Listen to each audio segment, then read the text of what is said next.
Kita mulai. Bismillah, Assalamualaikum warahmatullahi wabarakatuh.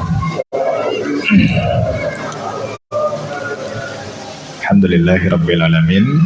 Wassalatu wassalamu ala rasulillah al-amin wa ala alihi wa sahbihi ajma'in man tabi'ahum bi ihsanin ila yaumiddin, amma ba'd. Allahumma anfa'na bima 'allamtana وعلمنا ما ينفعنا وزدنا علما وعملا وخشية يا رب العالمين. اللهم فقهنا في الدين وافتح علينا فتوح العارفين. اللهم إنا نسألك علما نافعا ورزقا طيبا وعملا صالحا تقبلا. نعم، كيف حالكم؟ Alhamdulillah. Baik, langsung saja. Waktu kita terbatas dan kebutuhan terhadap waktu kita sekarang lebih panjang. Di pertemuan kemarin kita sudah membahas awal-awal dari huruf dhad. Bahwasanya kita sudah selesai membahas makharijul huruf dari al-jawf sampai al-khayshum. Namun kita masih ada dua huruf yang belum kita bahas, dan seperti yang kita sebutkan, pembahasan ini kita tangguhkan di akhir pembahasan ketika sudah selesai semuanya, yaitu huruf dhad dan huruf ra. Kita kemarin sudah mencicil di awal, yaitu satu huruf, yakni huruf dhad, ada di halaman ke-20 safhah Al-Ishrun, halaman ke-20. Ya. Kemarin catatan dhad sudah berapa di antum, ikhwan? 5. Makhraj, kemudian jahar, rakhawah, isti'ala dan istitalah. 5 ya. Nah, silakan dibuka halaman yang ke-20, bagian D, huruf dhad.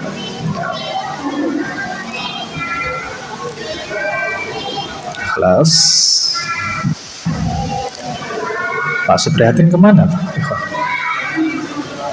Enggak pulang, izin paham, izin pulang.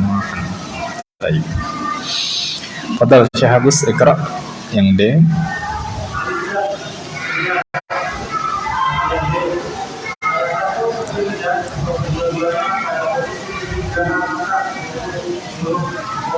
Nah, Syekh Rami diulangi.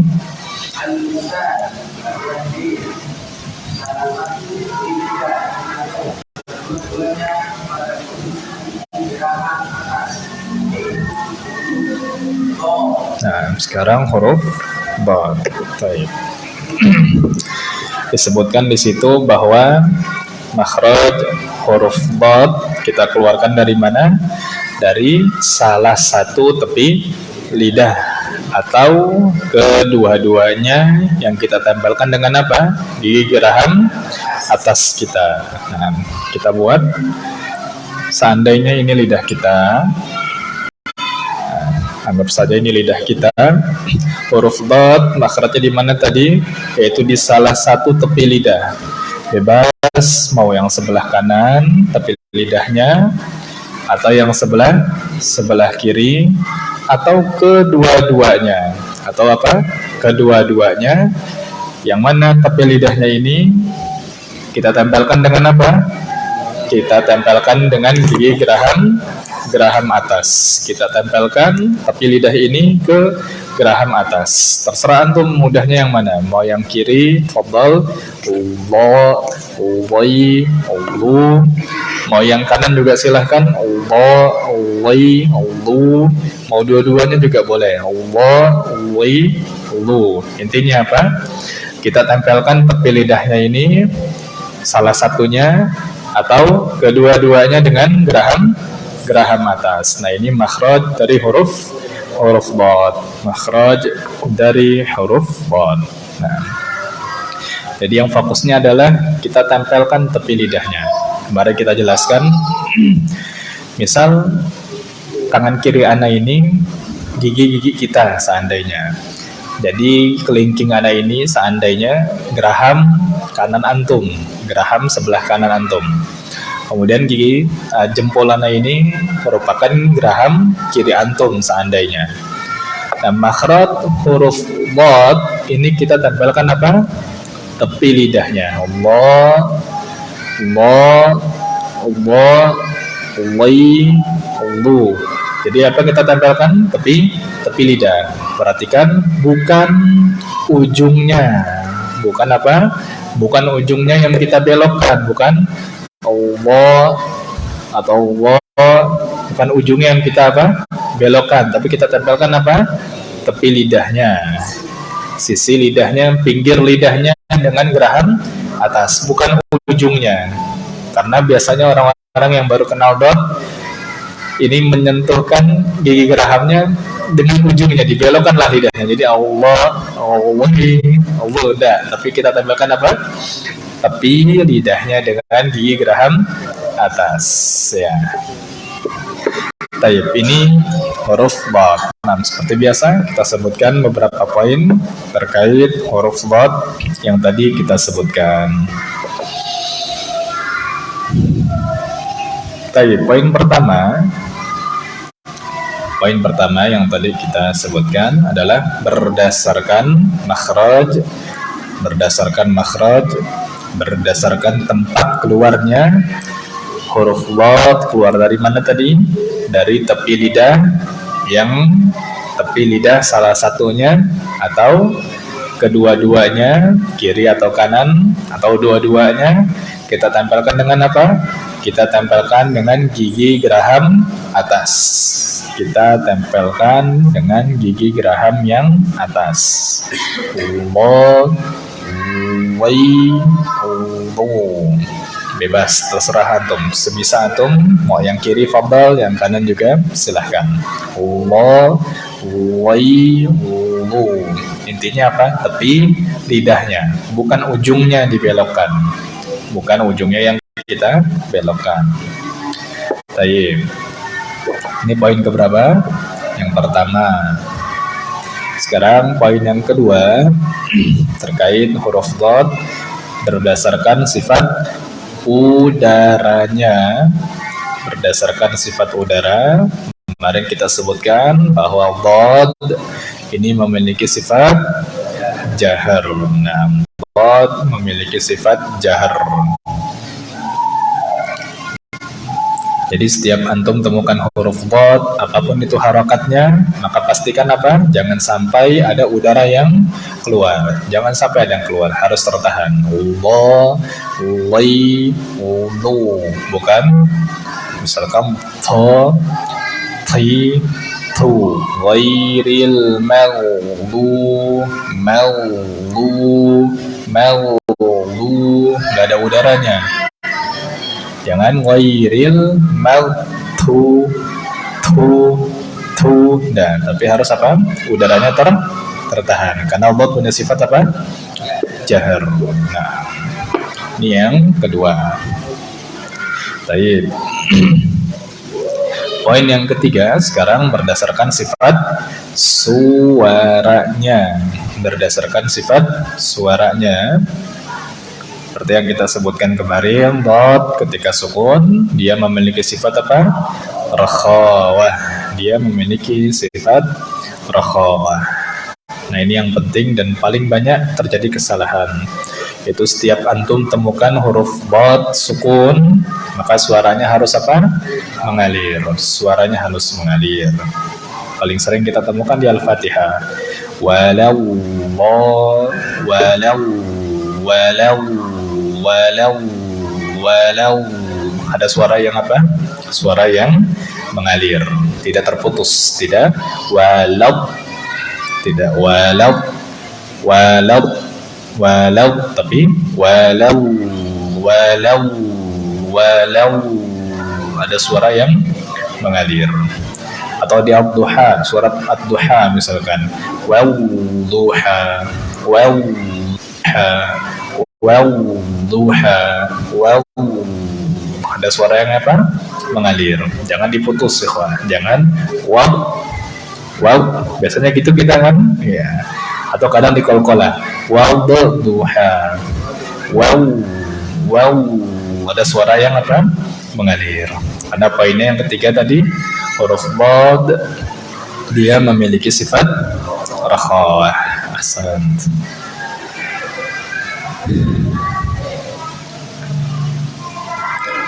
Kelas. Baik. Sekarang poin yang keempat, berdasarkan tebal tipisnya suara. Berdasarkan tebal tipisnya suara, huruf dhad ini memiliki sifat isti'la. Huruf dhad memiliki sifat isti'la. Jadi setiap antum temukan huruf dhad, maka pastikan apa? Harus dibaca dengan suara yang tebal. Kenapa tebal? Karena dia isti'la. Pangkal atau lidah belakangnya ini naik. Lo, lo, wai, wai, wai, lo, lo. Suaranya apa?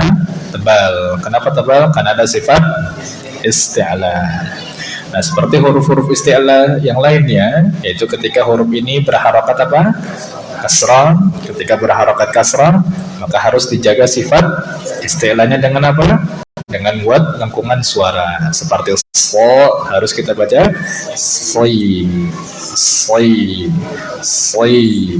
Seperti po, kita baca menjadi wai, wai. Wo menjadi wai, wai. Nah, bod juga sama. Ketika kasrah, kita harus buat lengkungan suara untuk menjaga sifat isti'lanya. Wa, wai, wai, wai, wai, yuwai, yuwailubi, yuwail. Kenapa kita jaga? Karena ketika dia berharokat kasrah, ini sangat berpotensi lidahnya itu nggak naik, tapi menjadi datar. Ketika kasrah berpotensi lidahnya menjadi datar, maka perlu kita pastikan istilahnya ini harus tetap ada. Dengan apa tadi kita jaganya? Dengan seperti lengkungan suara. Baik, ini poin yang keempat. Lo, wai, ada sifat isti'ala.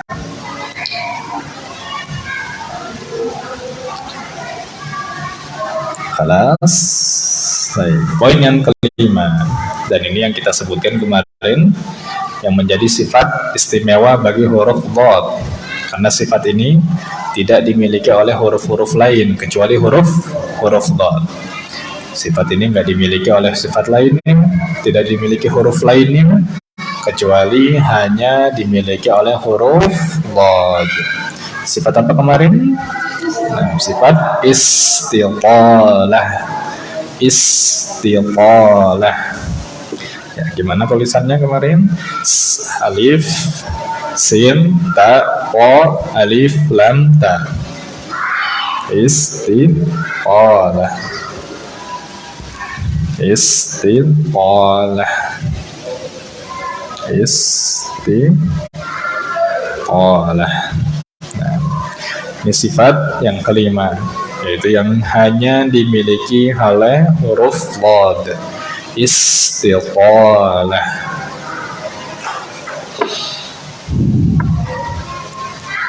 Sifat istiqalah.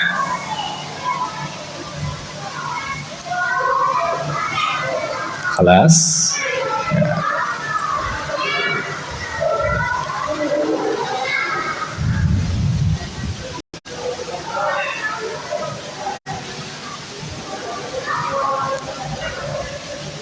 Kelas, katakan istitalah. Nah, apa itu istitalah? Yaitu istitalah kalau dari segi bahasa kemarin dari kata apa? Tawilun. Dari kata tawil. Mau mana tawil? Panjang atau tinggi terkadang. Tawil maknanya apa? Panjang.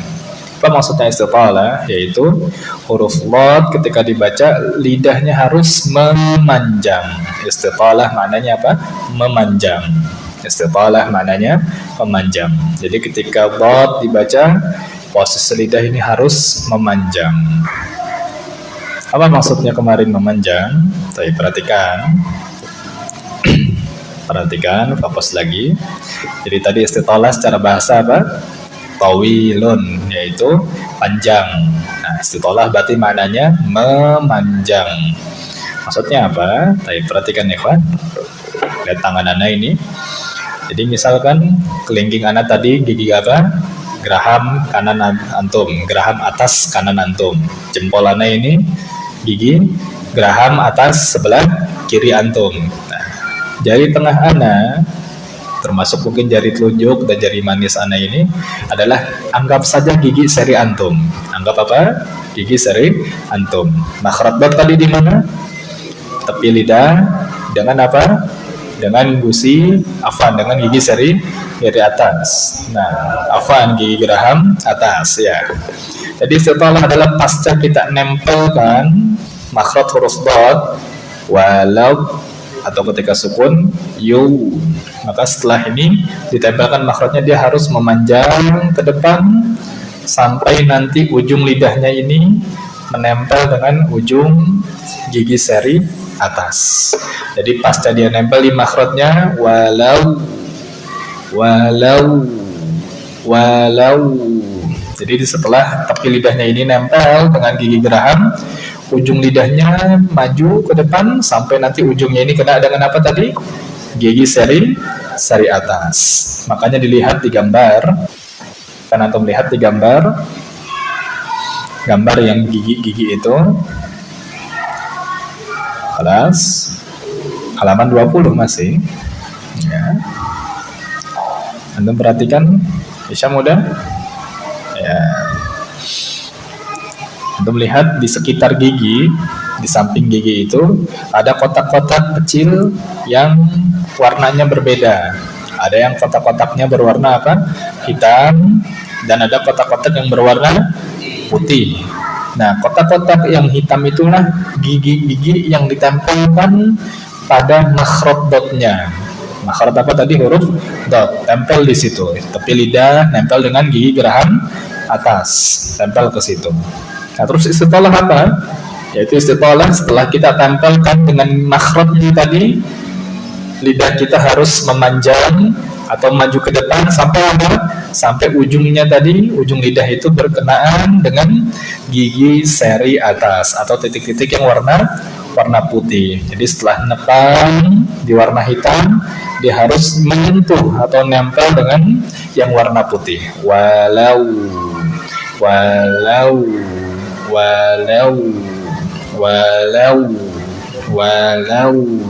Jadi tidak berhenti di makhrajnya saja, tidak walau, tidak habis ya. Coba ya, Mas. Ya.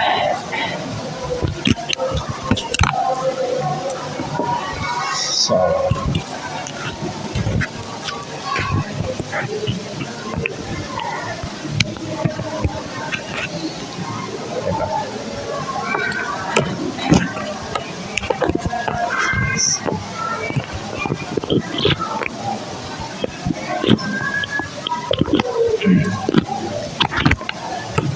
Coba diulangi lagi Syahrian tuh yang 5 poin tadi dulu.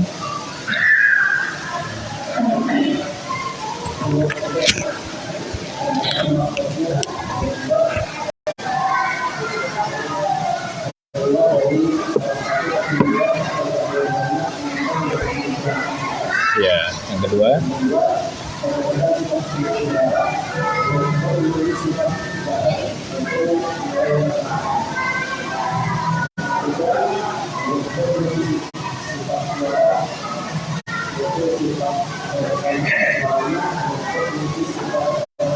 Tadi berarti yang kedua apa? Yang kedua udara, yang ketiga sekarang suara.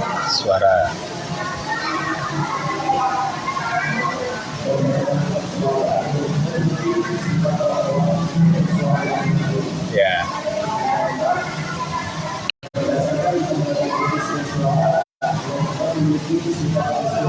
Istialah.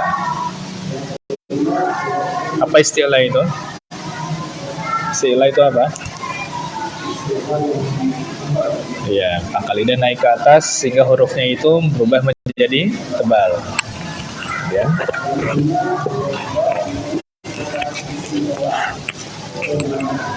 Apa yang memanjang? Nah, dijelaskan istiqalah yaitu posisi lidah yang memanjang sampai apa tadi? Ujung lidahnya ini menempel atau sampai mengenai apa? Ujung gigi seri atas pasca menempelnya tepi lidah dengan geraham atas. Ntar kita jelaskan. Ya, nggak tahu ya. Ya.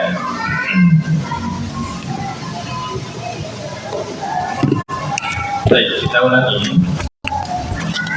Jadi yang dimaksud istiqalah tadi yaitu pasca kita menempelkan tepi lidah ini, kita tempelkan tepi lidah dengan makhrajnya, dengan giginya, gigi apa tadi?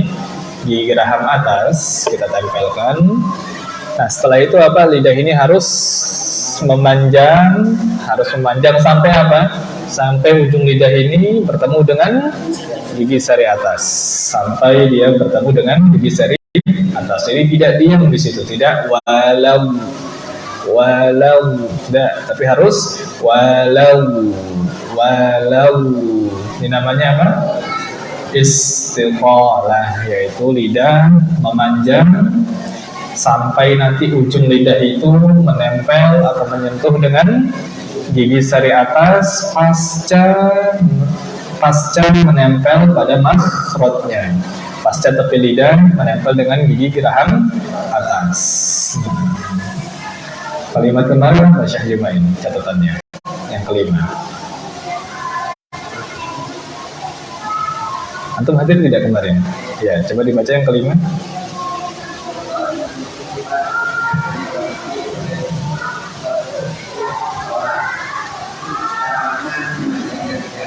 Terus kemarin saya jelaskan lagi kelas Abu Fauzan nyatet ya, coba kalimatnya gimana? Yang kelima aja ya.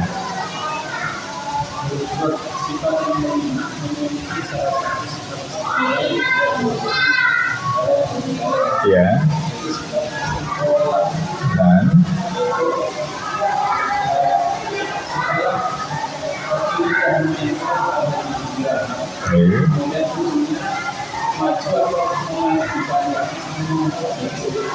baik, jadi kalimatnya mungkin lebih sederhana. Setelah dot tepi lidah ini nempel dengan gigi geraham, kemudian apa? Lidahnya itu memanjang atau maju sampai ujung lidahnya ini menyentuh gigi sari atas. Ini istiqalah. Nah, buat sekali diulangi yang kelima coba. Yang apa diulangi? Yang kelima.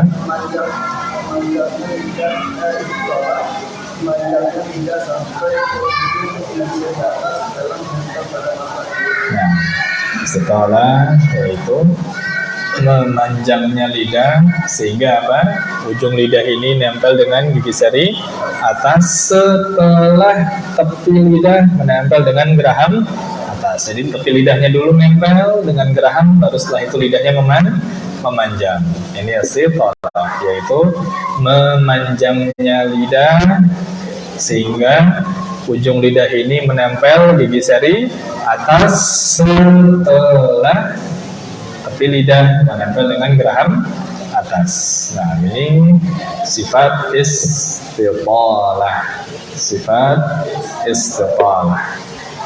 Nah, ini yang kelima yang kita bahas kemarin. Baik. Sekarang kita tambah yang keenam. Sekarang kita tambahkan yang keenam. Kelas. Baik. Di antara kesalahan pada saat membaca huruf dhad, di antara kesalahan pada saat membaca huruf dhad adalah dengan memonyongkan bibir. Jadi di antara kesalahan yang harus kita hindari adalah pada saat membaca dhad tidak diperkenankan dengan memonyongkan bibir. Mulutnya nggak boleh monyong. sama seperti ko waktu itu, sama seperti ko, sama seperti ro, sama seperti kho, seperti lo, nomor. Jadi tidak boleh apa monyong secara mutlak, tidak boleh monyong secara mutlak. Contoh yang salah, perhatikan. Misal perhatikan. Jadi tidak boleh apa monyong secara mutlak. Kelas. Tidak boleh apa yang keenam, tidak boleh monyong secara mutlak. Kita tunggu ya, masih menulis. Kelas. Ya, berarti kan, jadi ketika dot ini dibaca tidak boleh monyong secara mutlak, tidak boleh lu,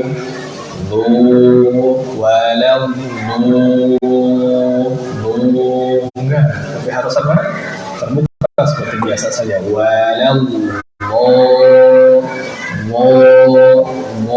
adapun ketika bibir kita mungkin agak berbentuk kuncup sedikit saja ini nggak masalah. Ini memang harus seperti itu. Namun yang tidak diperkenankan adalah monyong secara mutlak. Tidak boleh walau, jadi tidak boleh apa dibaca dengan memonyongkan bibir. Ini yang keberapa? Yang keenam. Baik. Yang ketujuh sekarang. Di antara kesalahan pada saat membaca dot lainnya, di antara kesalahan pada saat membaca dot lainnya adalah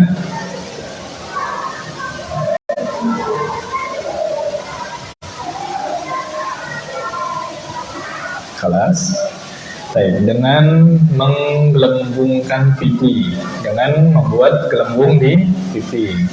Jadi pada saat kita baca dot itu tidak diperkenankan dengan gelembung di pipi dulu. Nah, jadi tidak diperkenankan baca huruf dot dengan menggelembungkan pipi atau mulut ini digelembungkan.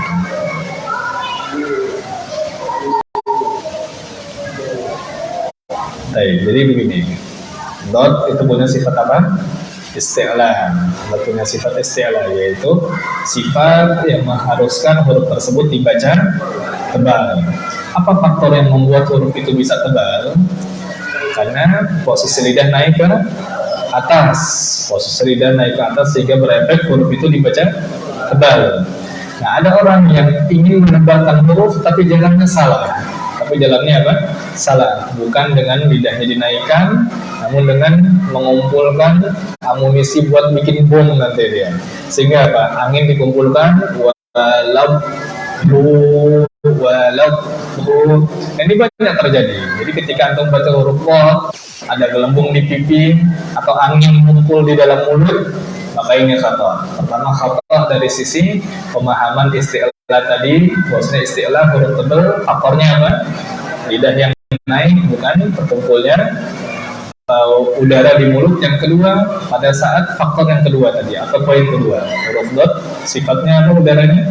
Sifat jahar, ya kan? Nah, ketika antum baca dengan udara, berarti menyalahi huruf dot. Harusnya jahar, malah dibaca dengan udara, berarti hamas, berarti hamas. Tidak ghairil maghdubi alaihim jadi tidak dengan gelembung di pipi. Nah, nanti antum sambil lihat berkaca di rumah, mencoba gelembung tidak di pipi.